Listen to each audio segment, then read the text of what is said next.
we headed now, Pavel? We finished with the tram and now we're going to change to the MCD. Crazy American. We have a USB charging port at the metro stop.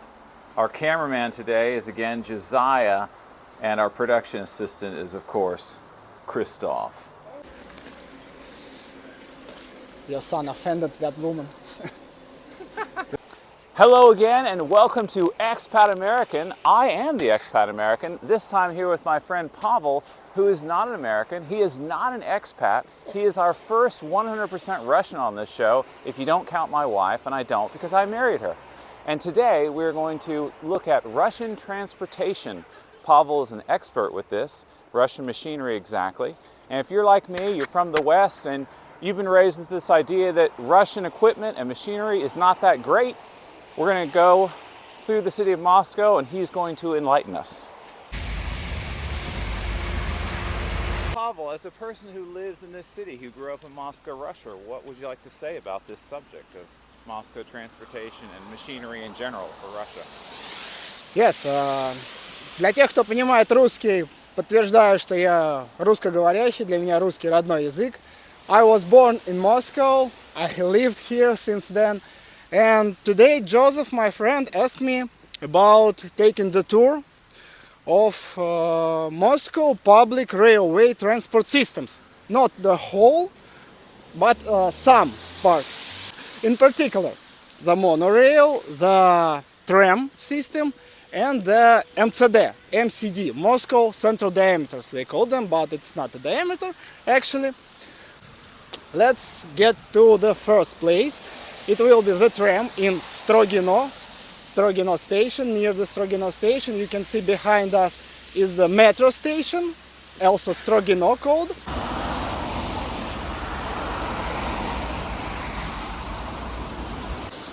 You will be surprised, but the first in the world electric tram was in Russia. I am surprised. In Russian Empire, of course, not the Russia, because it was the 1880 year. It wasn't the line, it was the experiment, but it was the first one. The first line was in Germany, USA was somewhere near there. I was talking about electric because there was a tram that we shouldn't call the tram because it's just a carriage with horses on a rail. The first electric one was in St. Petersburg and the first line was in Kyiv city. Oh wow. Now it's Ukraine. Today we're in Moscow and we will see what the current state of the Moscow trams.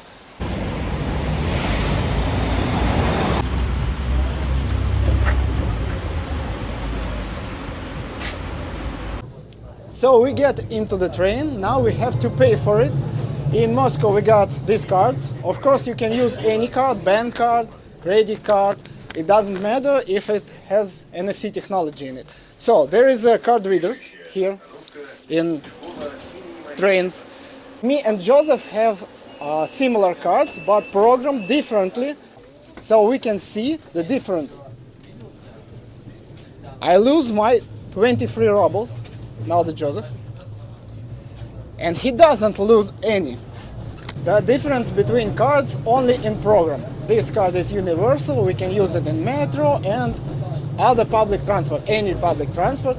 Is what it was the big deal because then our mayor was Yuri Lushkov. There was not such thing as unique transport card. There was a special card called TAT, means bus, tram and trolley bus. But metro was separate. Then they entered the Troika card. Now we can pay wherever we want. So in my card, it's like the e-wallet.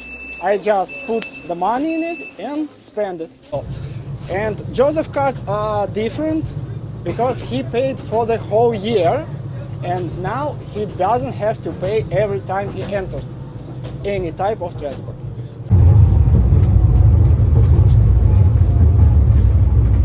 There was an old mayor, Yuri Lushkov.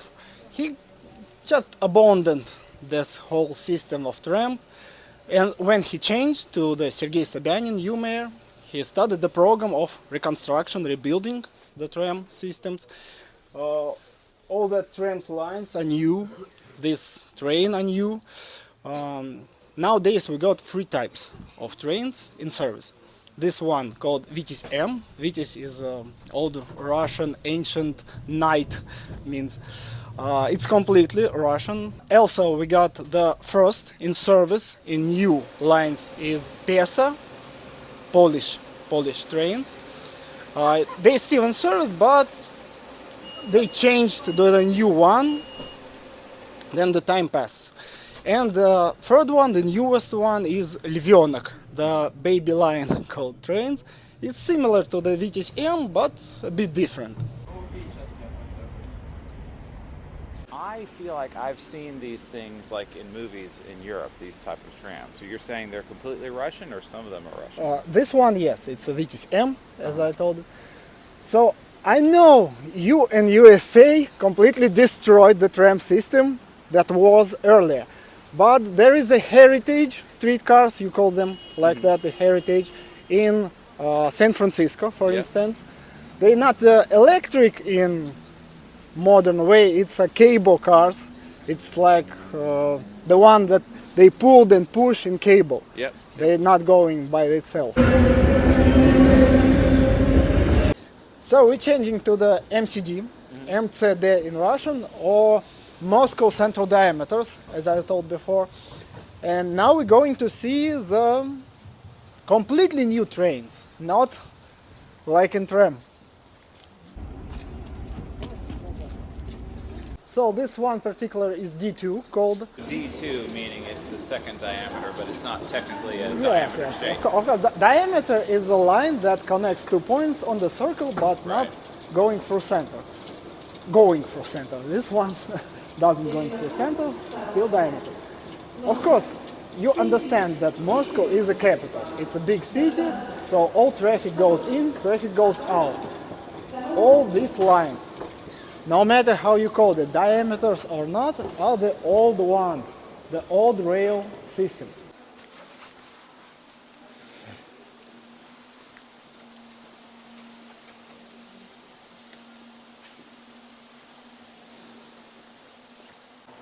So my younger son, Christoph, he has a card. He can travel for free because he is the child of a mother with multiple children, which is a program that they have in Russia.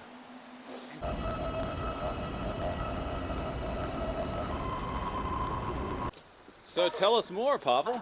Reconstruction started in 2017 and was opened, first two lines, first and second diameters was opened in 2019, only 3 years ago.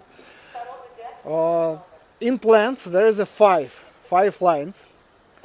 The idea came from Paris. In Paris there is such thing like suburban trains that goes through the center of the city, and our government came with a good idea to copy that idea, not the system, of course, because, as I said, the system is old and it's just reconstructed. We got that complex intersection between different types of public transport, including buses, metros, trams, monorail, as we're going to see later, and MCD. There's another train system called MCC. It's not a system, it's just a circle. We can see it on the map, on the shim. This one circle. You know, the Moscow was not so big as it is now. It was something like that when this one circle was already built. It was to cargo transport through the different plants, power plants, machinery and other things. So most of his history, it doesn't transport people. It even wasn't electrified, it was the diesel. Wow.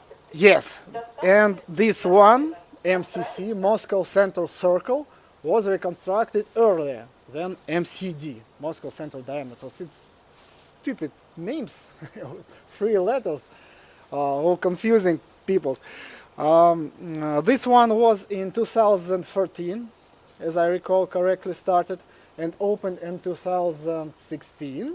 And this one was started in 2017 and opened in 2019. Wow. There are three types of trains using here. First one is the old EP2D. You easily recognize them. And two convenient, the newer one. One is Siemens. We can see this one, it's completely Russian. It was designed and created exactly for the diameter systems. We will take this one and go to the Dmitrovskaya, where we will change to metro again, going one station and to the monorail. So what I like about these above ground trains is they have their own bathroom at the end and at the front.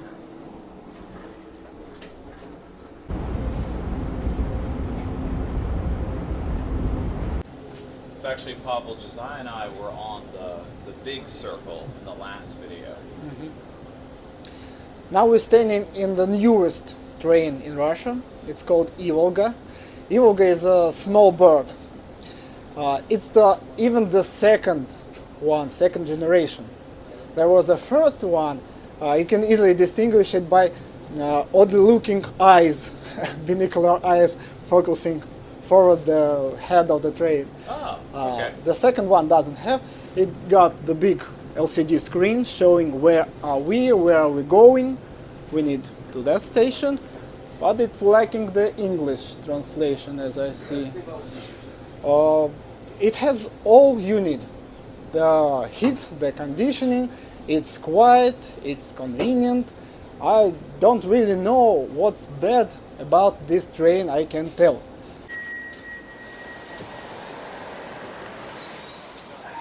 Now we get to the Dmitrovskaya station. It's, as you can see, old enough.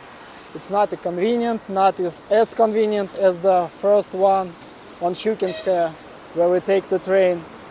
But it's an old system.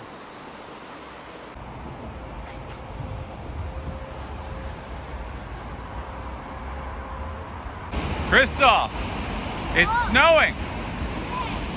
Много снег.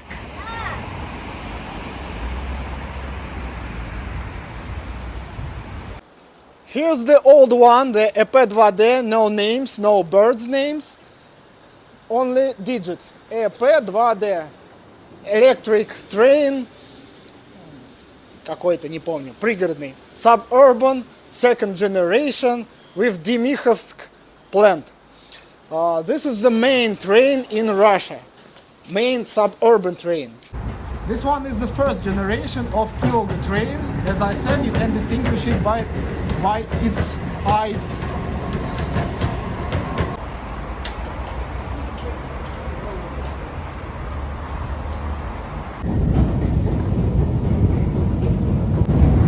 Sticks from the wall. No, this one. Oh, like for posters?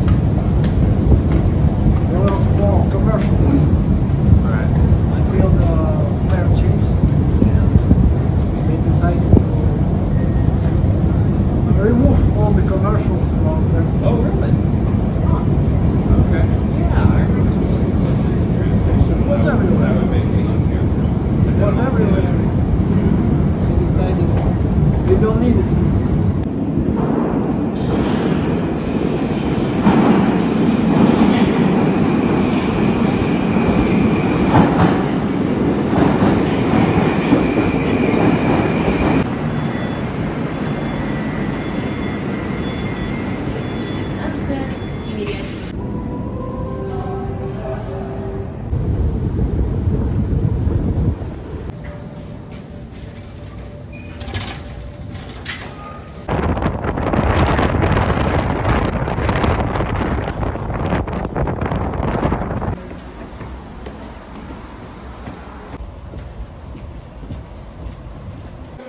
So we're on a temporary bridge here because they're reconstructing part of the transportation system underground.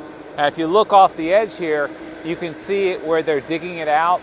and they're securing the ground so it doesn't cave in with wood, and they will eventually, I would suppose, put in metal and concrete, and that'll be a tunnel that people will walk under perhaps, or something.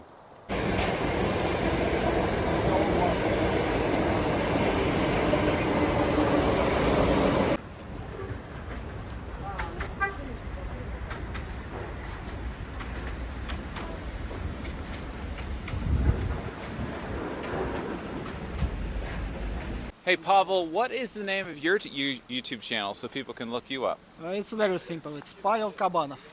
Pavel Kabanov in English letters. Okay, I'll put it on the bottom of the screen for the English audience. And he specializes in off-road vehicles for his YouTube channel, and you can use the subtitles because it's in Russian. If you're interested in off-road or traveling inside Russia, you will find many interesting things to you. So where are we for our final third transportation destination in Russia? It's in Moscow, sorry. Okay. It's the end station of the Moscow Monorail line, not the system, it's only one line.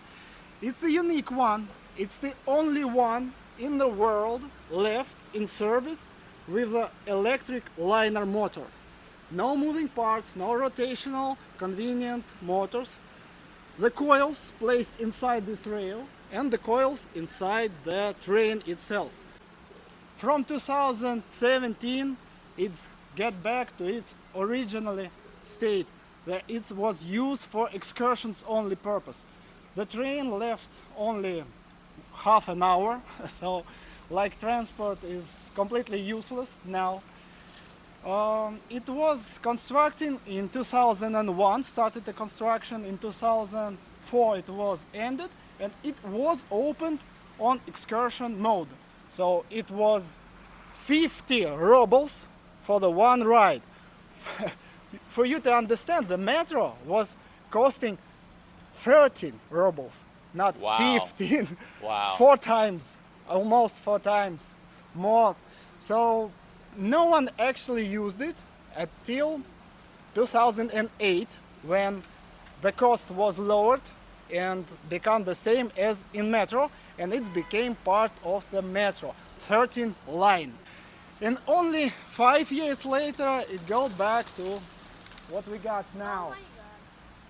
Almost no one uses it. It's not interesting, it's not quiet, it's loud, it's slow. It doesn't have the heater inside, it's cold inside when it's winter. Funny thing that I do say it's bad, but the trains itself is Switzerland made. Oh. It was Switzerland, but it's come to Moscow and started the production here. It copied copy of Switzerland original train, but it's rubbish. It's completely useless. We can go to the VDNH station, the other end of that line, but we might not if the audience, your audience. Right. If you guys watch this enough, we will go all the way to the VDNH line. I'm from Florida, and we have the monorail at Disney World. So the monorail is a thing, but only there, and it's kind of a romantic, cool, interesting thing. So that's my association with the monorail. But what the impression I've been given as an American is the monorail is a cool idea that hasn't ever really taken shape in a practical way in the world. Krzysztof, ty голодный?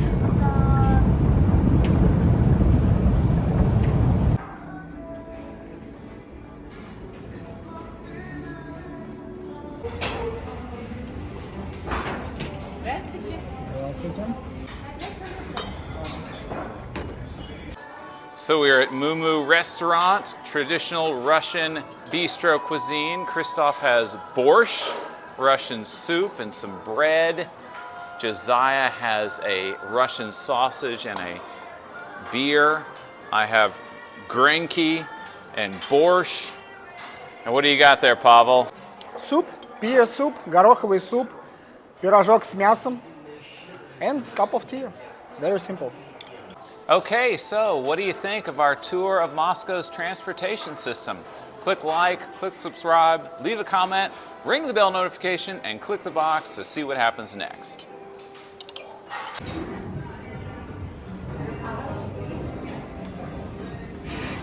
Ну, куда ты пошел? Зачем? Where are you going? Stop, stop, stop. Go, go out. Что делаешь? Сейчас уедете. Losing my wife's son. No, no, no, it's not good.